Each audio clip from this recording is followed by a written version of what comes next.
Hey guys, welcome back. Let's make a Peter Pan collar today. This tutorial is very quick and easy. We're just going to be tracing certain parts of the front and back block.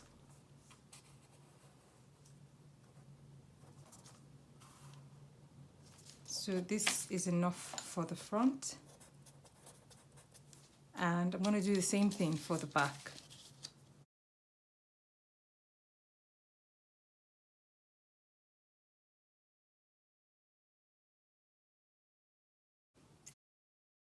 This is the front shoulder, as you can see, and that's the back shoulder.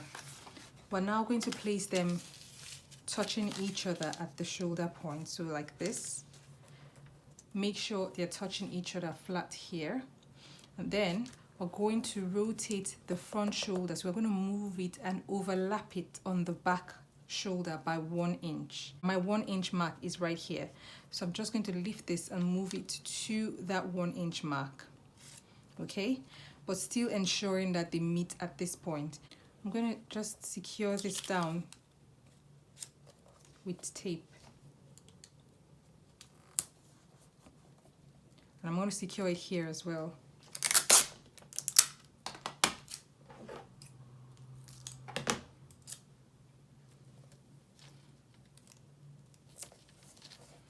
So now that it's nicely secured on both ends, we're going to trace out our neckline. Depending on how wide you want your Peter Pan collar to be, measure from the tip of the neckline downwards. So let's just say I want mine to be 3 centimeters. I'm going to take 3 cm all the way to the back.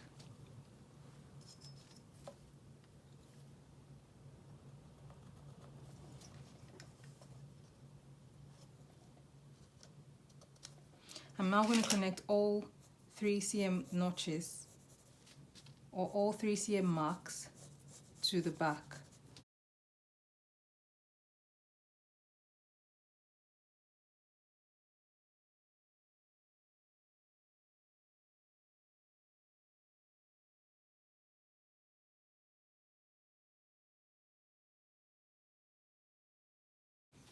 Okay, so that's the pattern all done. I'm going to trace out the collar now.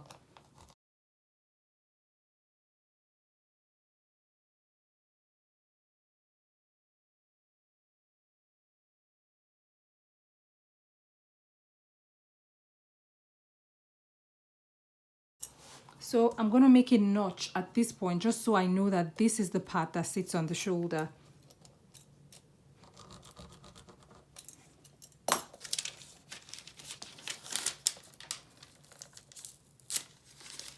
So that's the back, the center back, and this is the center front.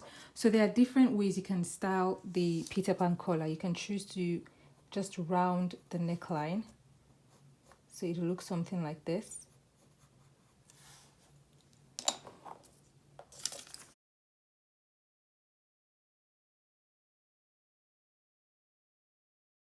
Front again.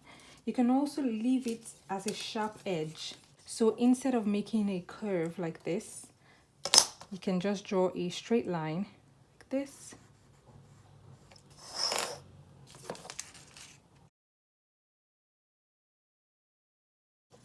And it will look something like this when you sew it. So it's going to be sharp like this.